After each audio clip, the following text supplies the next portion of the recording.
Hi, dear friends. Welcome back to Akshadare. I am Devraj. I hope you guys are landing great and earning great, and also you guys are following the tips which I have given in the previous videos. And I hope that were very useful for you guys.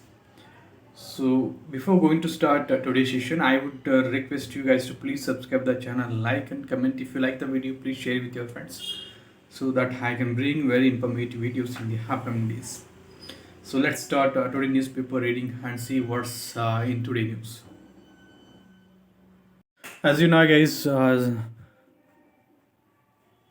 Hindu newspaper, which is very useful for the competitive exams and also for the language development improvement.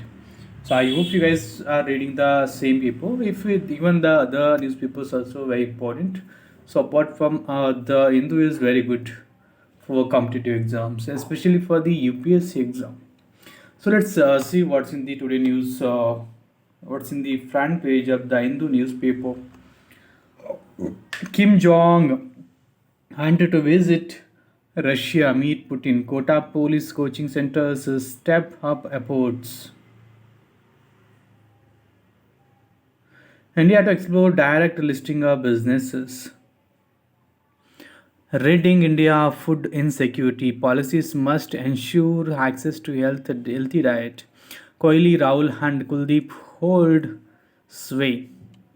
West Asia card are a historic step. CBI does not require permission to probe pre 2024 2014 cases to SSC. Court says it at 2014 verdict invalidating the provision which mandated a prior permission to probe corruption cases as a retrospective effort. Declaration made by the Constitution Bench at judgment in Dr. Subramanian Swamy case of 2014 will have retrospective operation. Private transport strike, commuters face a tough time. Giant to read.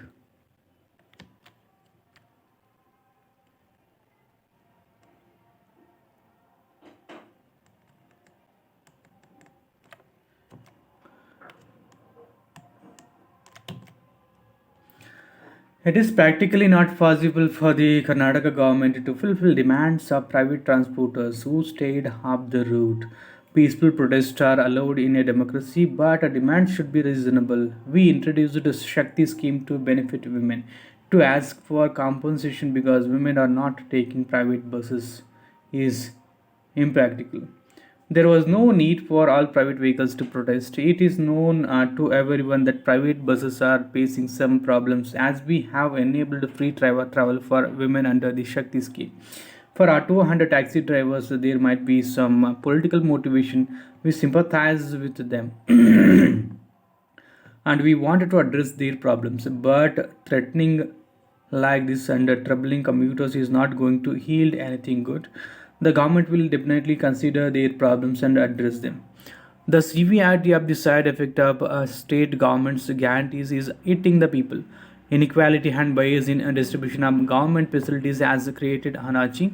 As a result of the unscientific half-baked Shakti project, the private transport system has been destroyed today.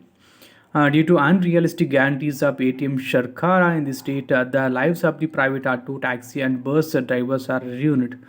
As a result of the government's stubbornness, ignoring all the demands and warnings of the private transport system, the people are suffering because of Band today. Strike hits morning commute. Some schools opt for online classes, others declare holiday. Though the private transporters' strike was called off in the afternoon, cab and auto services resumed only partially, continuing to pose hurdles. Airport commuters face hardship, chinks in a public transport infrastructure exposed.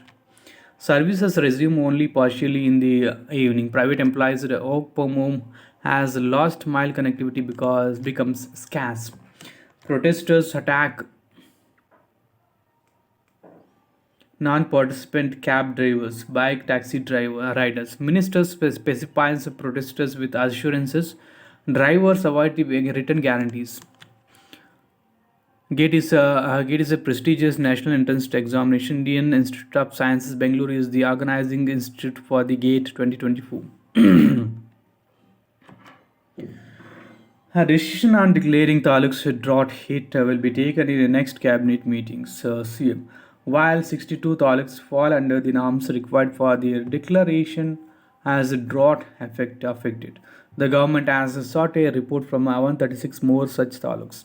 Chiranjeev Singh, chosen for V. Kru Gokak Award 2023, include environmental awareness in curriculum.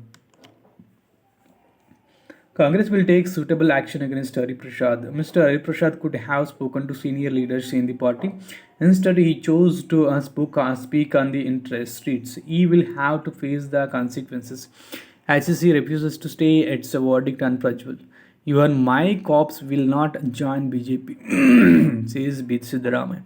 Just because we meet BJP leaders, it does not mean we have sacrificed our principles. State invites investments from the Netherlands. FIR against Minister for encouraging land. The Yelahanka police have registered an FIR against Planning and Statistics Minister D. Sudhakar among three others for allegedly encroaching a piece of land. Mr. Sudhakar, who is said to be partner in a real estate company, had allegedly encroached upon a piece of land belonging to Subbamma and allegedly assaulted her daughter when she objected, said police sources. So even though there was a case pending before the court over the dispute of the land, the accused allegedly barged into her property and demolished the house and assaulted the family members. This is too bad. Let us go to the next page. Entrust Foundation to mark its Founders Day. Rumi and his friends, the story of a trans man and much more. Trans man and gender rights activist Rumi Harish talks about life identity in his Mumbai Jaunpuri Kyle. I went through a long journey of constructing and reconstructing my gender. I knew I was never going to be a macho man. Daklakatha Devi Kavya, an experimental play to be staged today, include indigenous communities in mental health and climate change discourse. Say experts. We webinar organized by Bangalore-based Biodiversity, a collective focused on the impact of biodiversity loss on mental health. Lati charge on students in Bangalore. Amalgamation of art and science. Science Gallery Bangalore's carbon in the city pop-up exhibition is set up across 4 metro stations in the city. For those in the Lonely Hearts Club. Drama through dance. IISc develops novel approach to detect kill cancer cells. Scientists have created hybrid nanoparticles made of gold and copper sulfide, which can kill cancer cells using heat and enable their detection using sound waves. Examine invoking IPC against violators of waste management norms, HC tells BBMP. 5 die as KSRTC bus hits a truck in Hiriyuru Taluk. Attempted to murder case cracked. The Banaswadi police cracked the case up by a brutal attack on VK Guruswamy 53, a gangster turned DMK functionary at a hotel in Kamanali and arrested a gang of 4 accused. According to the police, Guruswamy from Madurai had multiple criminal cases pending against him. In a case of a gang rivalry, the accused were given a contract to eliminate Guruswamy, the police said.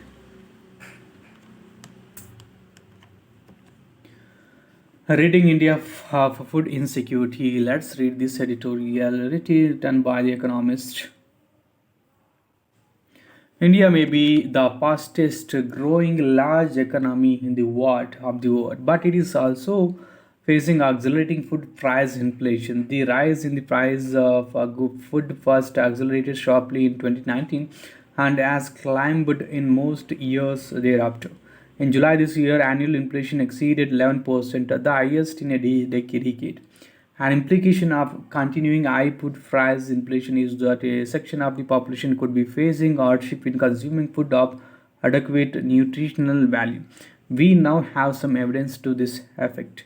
The state of food security and nutrition in the world of the food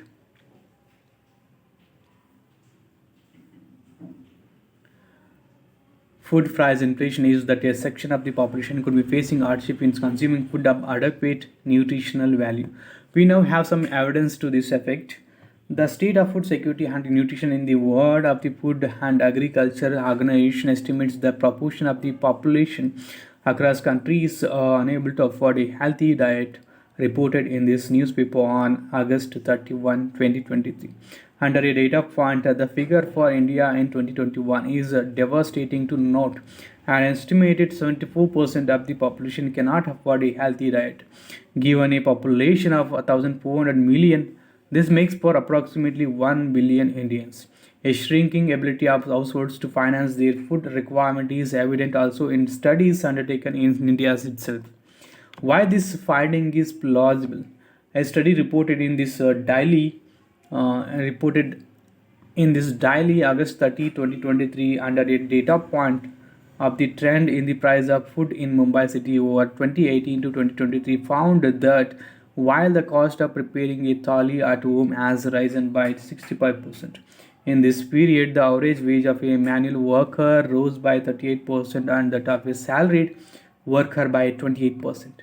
The implied reduction in purchasing power is considerable, and it would be reasonable to expect that food consumption has been impacted. This would be in line with the reported rise in the prevalence of anemia, mostly induced by nutrient deficiency. In the latest National Family Health Survey undertaken over 2019 to 2019-21, over 50% of adult women were estimated to be anemic. This suggests that the FAO's finding that over half of India cannot afford a healthy diet is plausible, even if we were to assume that the agency has overestimated numbers by 100%. We would be left with 500 million people in this category. This is larger than the population of all the countries of the world other than China. Ensuring that Indians have access to a healthy diet is the most important task of economic policy today. Macroeconomic policy relied upon to control inflation has proved to be useless in the context. The Reserve Bank of India has failed in this task, with the inflation rate mostly higher than the target for 4 years by now.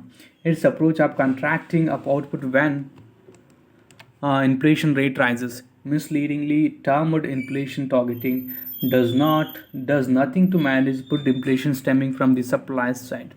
Central banks are incapable of solving this problem. It must be said within any time frame. It is necessary to intervene on the supply side to ensure that food is produced at a steady price by raising the yield on land. The significance of the green revolution. India has a rich experience in this area, having engineered a green revolution in the 1960s, but it is not being tapped. At the time, reeling under extreme food shortage following two successive droughts, the government orchestrated a supply side response by providing farmers with high yielding seeds, cheap credit, and assured price through procurement.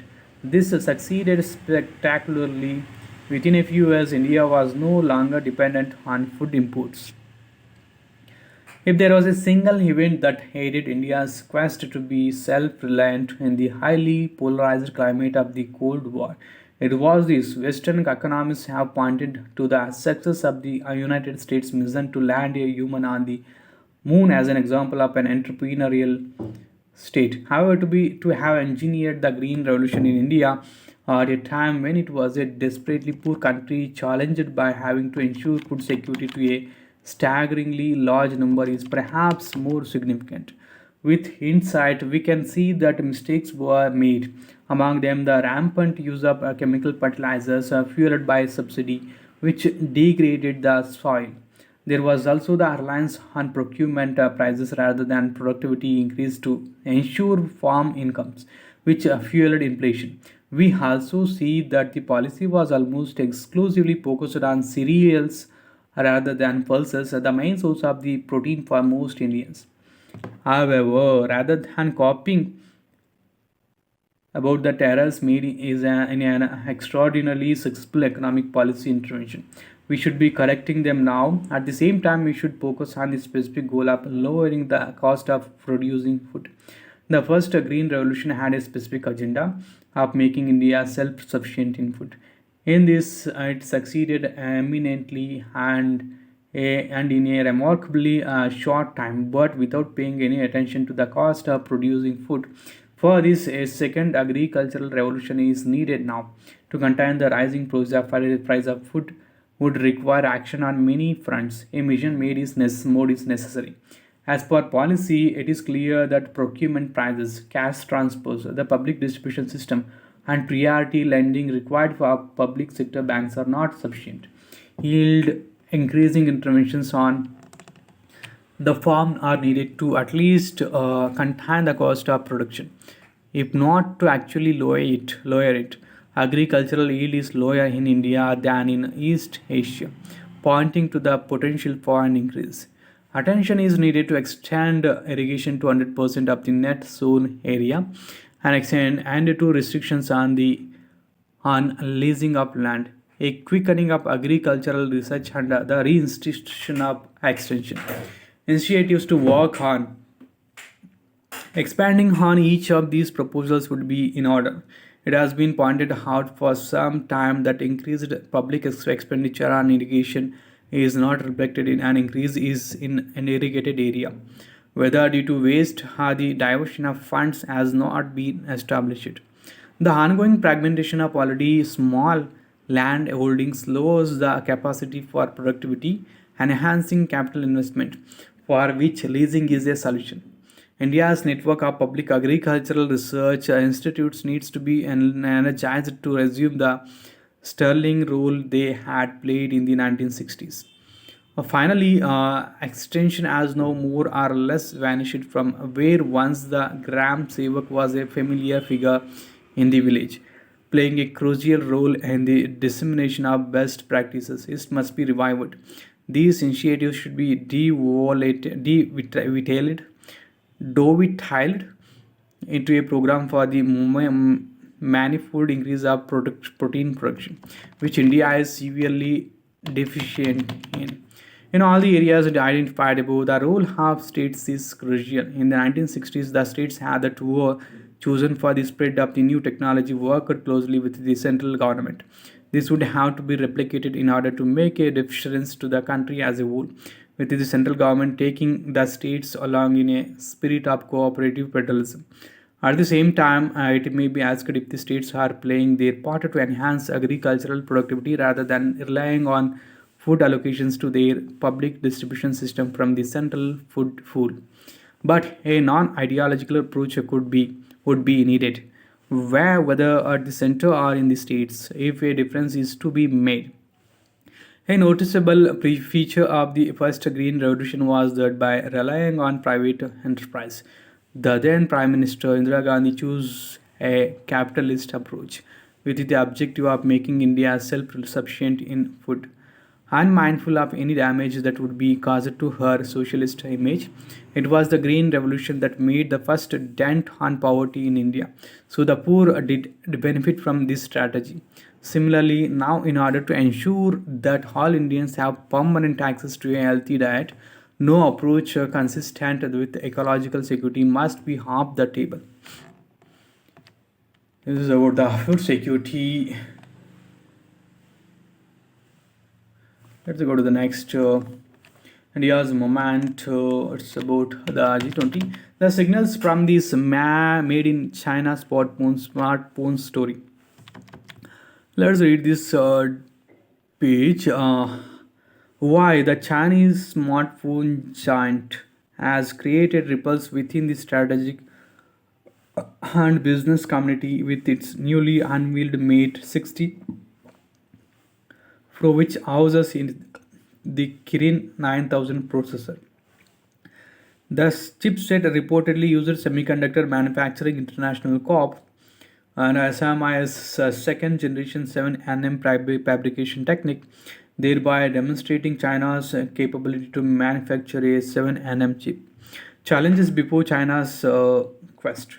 Consequently, observers have claimed that the capability marks a major breakthrough in Beijing's drive to attain self-sufficiency in manufacturing advanced chips. The fact that China succeeded in achieving this feat despite American sanctions on key semiconductor technologies has led many to even question the efficacy of sanctions. However, while China's technology demonstration deserves appreciation, the capability itself might not mean the much as several challenges besiege its self-sufficiency drive. To begin with, the fabrication technique used by Huawei SMIC to manufacture the Kirin 9000 processor is highly inefficient. The wafer yield, a metric of efficiency of the deployed technology, is way less than 50%. In contrast, Taiwan's Semiconductor Manufacturing Company Limited 7nm fabrication technique has a vapor field in excess of 90%. This makes the SMIS process extremely expensive, but up to 10 times the cost incurred by other players in the market, and therefore highly uncompetitive.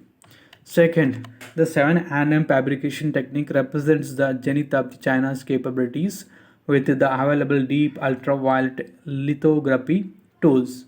The United States sanctions that cut off Beijing's access to the most advanced lithography tool in the market.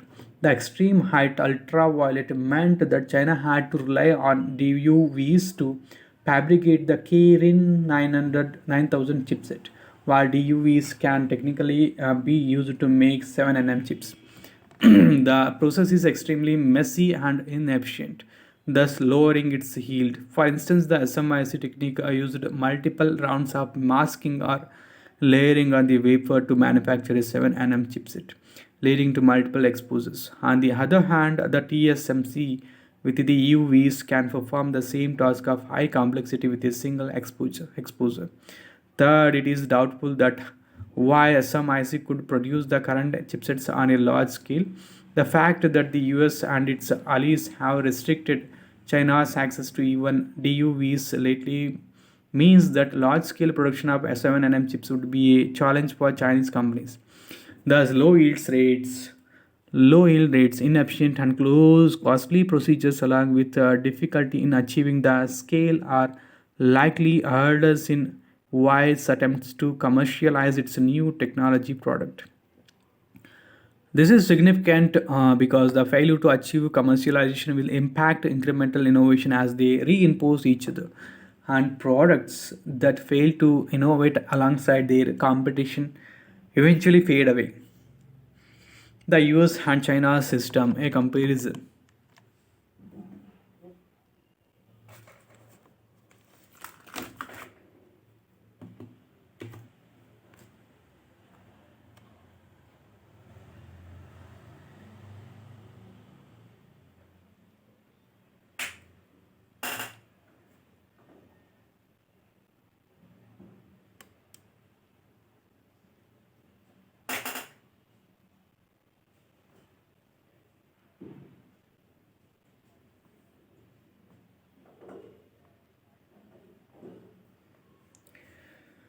A comparison. Besides, there are several other challenges that plague China's chip ecosystem compared to the US led ecosystem. The fact that America's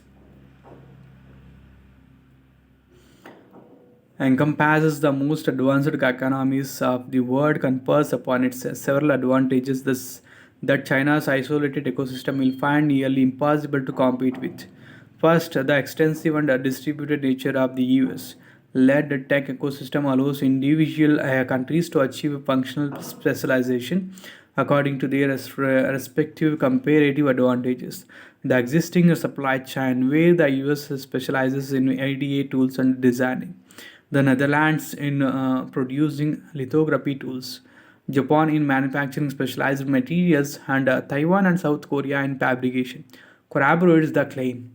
China, on the other hand, not only has the mandate to become a self-sufficient in each segment of the value chain, but has to also achieve sophistication in each of these to remain competitive. Achieving specialization in any one segment of the chip value chain itself is highly capital intensive. To achieve so in each of them is impossible. It is also important to remember that the advanced chips are only one of the many core technologies that China aims to become self-sufficient in. Given that the Chinese ecosystem is not as elaborate as the US and is rather isolated. There are limits to Beijing's potentials with its finite resources. As for the US-led ecosystem, the cost can be distributed among the participating countries, most of which have much higher per capita income than China. Therefore, to compete with a larger pool of resources, China will need to strike a higher success rates on every dime it spends on research, which is difficult to achieve given that breakthroughs in basic research are capital intensive and may not yield success as often.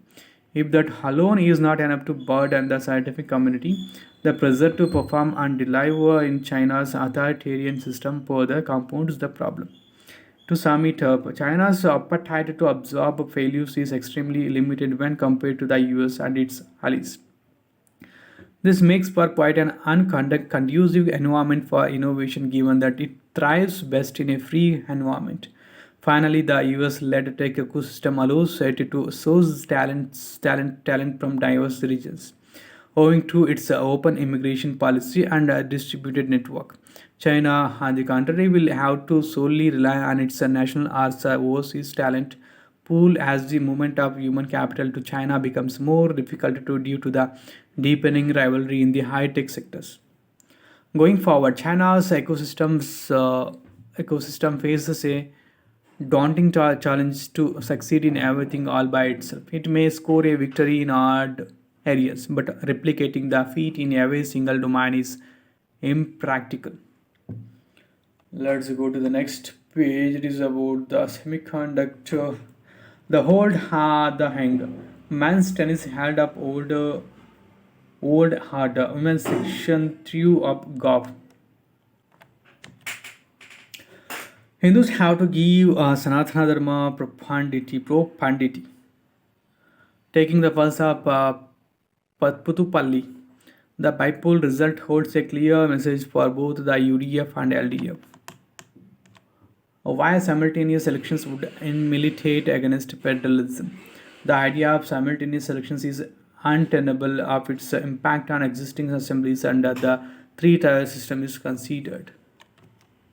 Hami requested our team to visit Manipur. Editors argued to Sesi. The girl says its report was prepared by fact-finding team. CJI says this is not a case of somebody having committed an offense. Court to examine if a guild can approach Delhi High Court for relief. Army wanted us to make an objective assessment of what is happening on the ground. We were prosecuted for offences under the Indian Penal Code. CBI does not need a node to prove pre-2014 cases. Several hill villages in Manipur added to Valley District's panel. West Asia Corridor has historic steps is PM Global Symposium to discuss the future of farmers' rights. As a pro-Maratha Kotha activist refuses to lend since they hold all party meet. One dead, 10 injured in a communal clash in Satara. Kashmir Valley's growers are anxious as import duties relaxed on American apples. Seven women killed in a Tirupattur accident. Bad incident.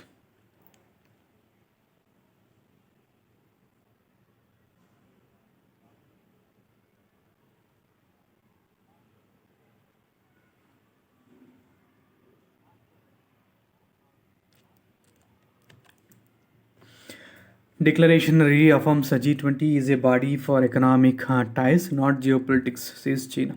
Foreign Ministry says that China's position on Ukraine issue is clear. Beijing welcomes India Middle East Europe Economic Corridor initiatives, but says it should not become a geopolitical tool. Brazil will focus on inequality during G20 presidency.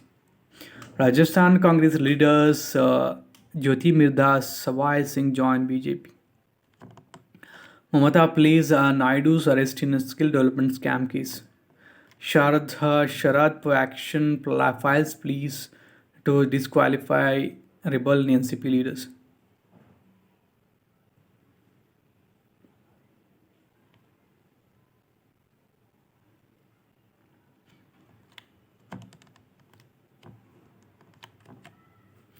Kota Police coaching centers join hands to help students address mental health issues. The police have launched an initiative to identify students experiencing distress and give them essential support. Coaching institutes in Rajasthan towns say they will empower students' parents.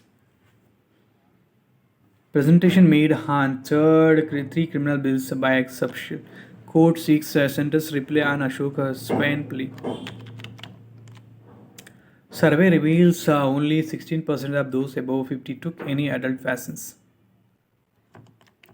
After a year's delay, CSIR's Shantispuri Bharat Nagar Award for 2022 announced.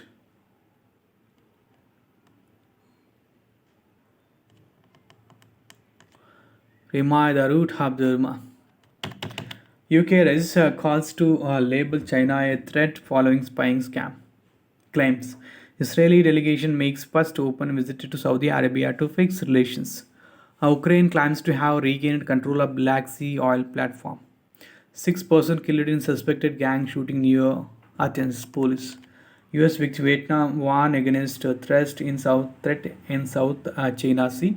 Both countries call for settlement of competing claims under international norms. They also promise to deepen cooperation to counter Beijing growing assertiveness in the region.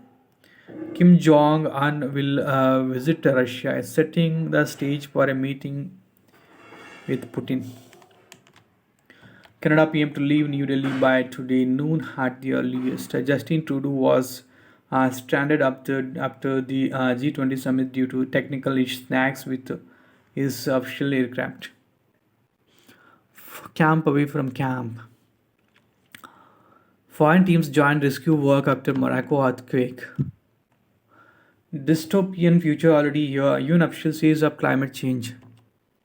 India to explore a direct listing of businesses on the LSE. And Finance Minister Sitaraman signals India's first priority is to commence a listing of firms at the IFSC Gift City, and which after which the government may look at moving further ahead.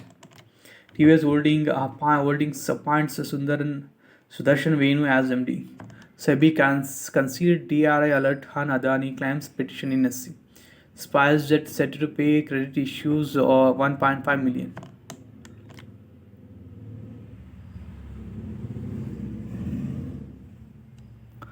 Panasonic unit has threefold rise in revenue. PV wholesale rise 9% on utility vehicles. KKR to invest 2070 crore in Reliance Retail. CFSU ITI develops a laptop mini PC. Byju's may sell subsidies to repay 1.2 billion. Kohli's incredible show at the Premadasa Stadium continues.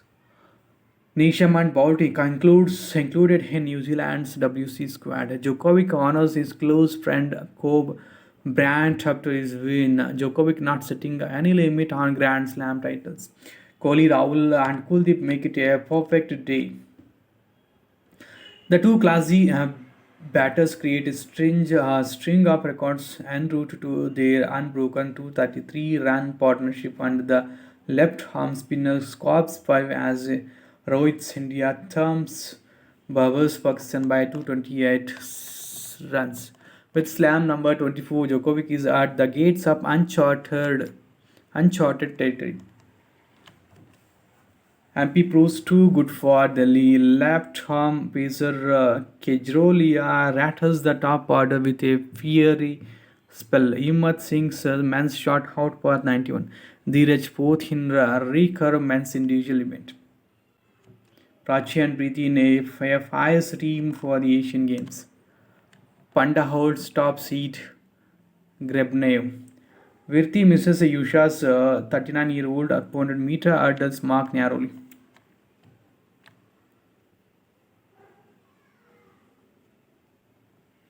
Royal Grace clinches the Belagar plate. Odds stacked against the Indians. Given the performance in the Asian Championships recently, it will be impractical to expect a good show from the country's peddlers at the Hangzhou Asian Games. The team and management, however, has backed them to bring home medals.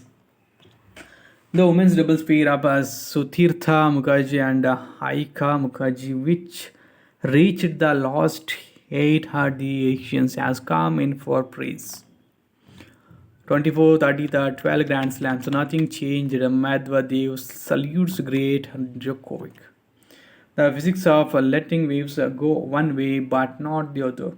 Many technologies need signals to be amplified and are thus susceptible to back reflections. They will all benefit from the use of non-reciprocity, a new and emerging area of physics research that is focused on preventing back reflection, allowing electromagnetic signals to travel only one way. What are precoplanar jets? Freeze, you are nearing the lowest temperature possible. This is the last two pages, text and context page. Amount of price sold by FCI under the open market sale 17,000 crore.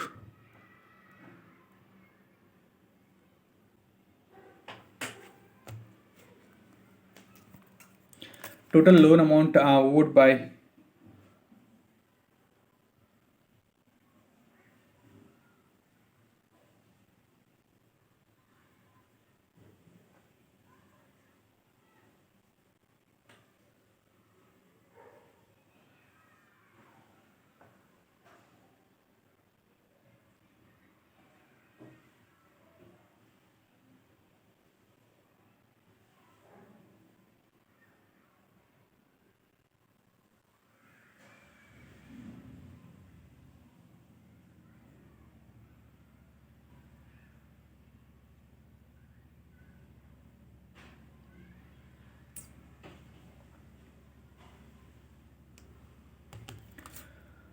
the number of deaths in Sudan from deadly hail strikes. People killed in Libya, freak floods due to the storm Daniel. Market capitalization of BSE listed firms reaches all-time high. On China's economic slowdown, how is the second largest economy in the world faring? Did Xi Jinping a strict zero COVID policy play a role in the decline of growth?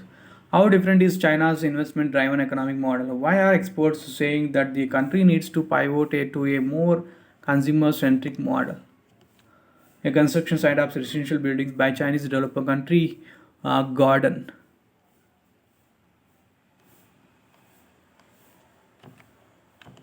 No, your English. Gresham's law. What happens when government fix currency exchange rates? The law, named after English financier Thomas Gresham, came into play most recently during the economic crisis in Sri Lanka last year, during the which the central banks of Bank of Sri Lanka fixed the exchange rate between the Sri Lankan rupees, and the US dollar. This is about the today newspaper, guys. At least continue reading for the next 2 hours. And every day you will really can improve your communication very fluently. So please like the video, like and comment and share if you like the video. So see you in the upcoming videos, guys. Have a great day. Bye bye. Take care.